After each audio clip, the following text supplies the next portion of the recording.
16 소년, 4.19 혁명의 발화점이 된 고 김주열 열사. 최루탄이 눈에 박힌 그를 끝내 세상 밖으로 떠밀어 올린 마산 앞바다. 태어난 호남 땅에 묻혔지만 이승만 독재의 부정선거를 규탄했던 이곳 영남 땅에 민주주의의 탯줄을 묻었습니다. 그 탯줄은 독재를 뚫고 민주주의 시대를 갈망했던 영호남의 시민들을 묶어주는 동아줄이 되었습니다.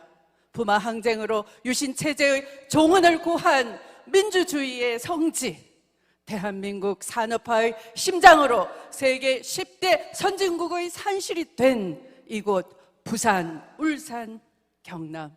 시민 여러분, 당원, 동지 여러분, 기호 6번 추미애입니다. 이번 대선은 촛불혁명을 완수하느냐 다시 퇴각하느냐 일대 결전입니다.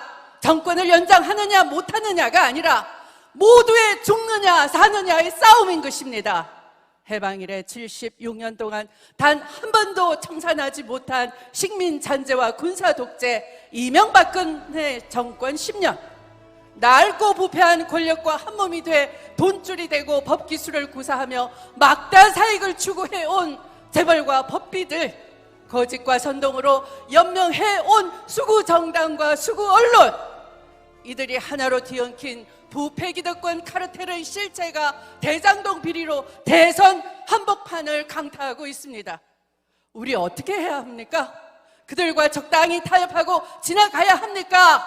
아니면 이번만큼은 아이들 미래를 위해, 이 땅의 민주주의를 위해 죽을 각오를 다해 싸워 특권과 반칙의 아성을 기필코 무너뜨려야 하겠습니까?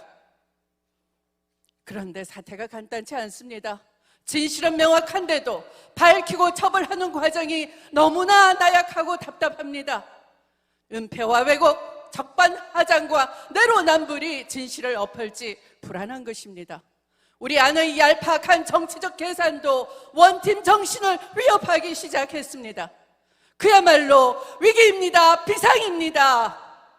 국민 여러분, 지난 5년간 부패 기득권 카르텔은 개혁정부의 재탄생을 결사 저지하겠다는 총력태세를 갖추어 왔습니다.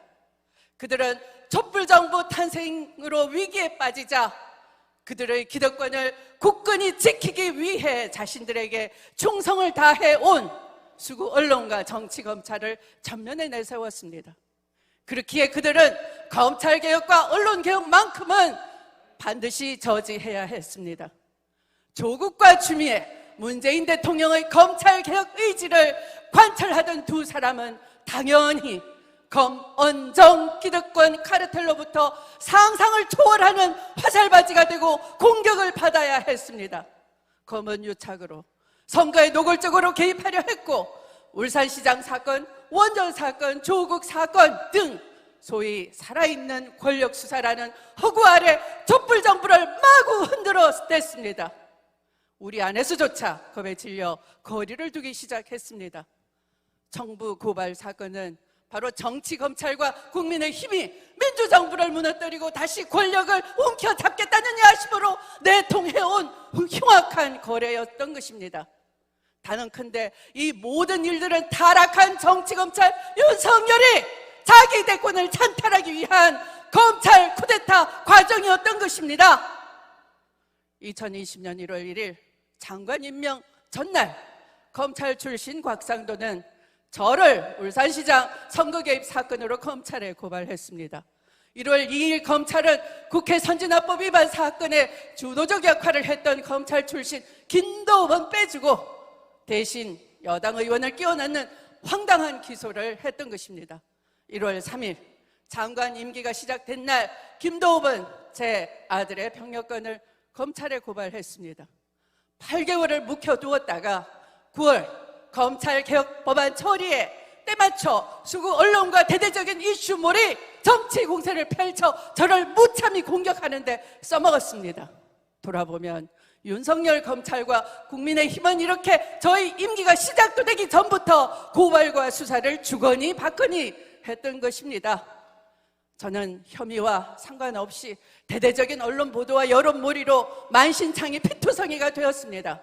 그러나 그들의 거짓 선동과 가짜 뉴스도 저의 진실과 용기를 이기지 못했습니다. 10월 윤석열과 그 일가의 비리에 대해 수사 지휘권을 발동하고 감찰을 개시하자 그들은 주윤 갈등이라는 어처구니 없는 프레임을 씌워서 저를 고립시키며 주저앉히려 했습니다. 그러나 물러서지 않았습니다. 여기서 내가 포기한다면 앞으로 그 누구도 해내지 못할 것이라는 두려움이 저를 일으켜 세웠습니다. 민주주의를 능멸하고 촛불 대통령의 권능을 모욕한 윤석열을 마침내 징계의 심판대 위에 세웠습니다. 마침내 오는 14일이면 그 결론에 이르게 됩니다. 그러므로 선거인단 여러분께 정말 간절히 호소드립니다. 제게 보내주신 한 표가 바로 서초동을 가득 메웠던 분노의 민심입니다. 결선 무대에 저 추미애를 반드시 세워주십시오. 그것은 바로 권력 탄탈을 꿈꿔왔던 정치검찰과 부패 기득권 세력에게 가장 확실한 경고장이자 강력한 응징이 될 것입니다. 이제 추미애로 결심해 주십시오. 존경하는 국민 여러분, 저 추미애 탄핵 정국에서 계엄령 경고 발언으로 군사 쿠데타를 막았습니다. 윤석열 정치검찰의 검찰 쿠데타 움직임도 간파를 하고 이를 막기 위해 모든 것을 걸고 싸웠습니다. 이제 여러분께서 저 추미애를 위해 일어서 주십시오. 이미 전국의 수많은 시민들께서 추미애의 깃발을 보고 다시 속속 모여들고 있습니다. 이제 노무현, 문재인을 만들고 지켜주신 부울경 시민들께서 저 추미애에게 시대적 사명을 내려주십시오. 다시 일어나 싸워라. 검찰 쿠데타를 제압하라. 부패 기득권 세력과의 전면전을 준비하라. 존경하는 국민 여러분, 정치권은 대장동 특검과 정부합동 수사본부를 주장하고 있습니다. 이런 주장들의 의도는 너무도 뻔합니다. 시간 끌기죠. 물타기입니다. 의혹 부풀리기입니다. 개혁 저항 세력을 제압할 근원과 힘이 있었지만 그들의 수법에 놀아나고 아무것도 하지 않았던 사람들은 민주당 후보로 자격이 없습니다. 그저 선거용 개혁을 말로만 외친다고 믿을 수가 없는 것입니다. 이제 우리는 강력한 촛불개혁을 완수하고 진정으로 나라다운 나라를 만들어 갈 것입니다. 완전히 새로운 개혁 주도 세력을 구축해야 합니다. 우리 안의 낡은 정치 세력과도 결별해야 합니다. 대통령의 이름을 팔고 호가호위 하던 세력들이 또다시 민주개혁정부의 이름을 더럽히게 해서는 안 됩니다. 저 추미애의 깃발을 개혁 주도 세력의 선봉장으로 세워주십시오. 다시 온몸에 화살을 맞더라도 부패 기득권 세력과 한판 승부에서 완전한 승리 저 추미애가 이루어내겠습니다. 원칙과 승리의 여신 기호 6번 추미애에게 힘을 모아 주십시오. 감사합니다. 감사합니다. 기호 6번 추미애 후보의 연설이었습니다.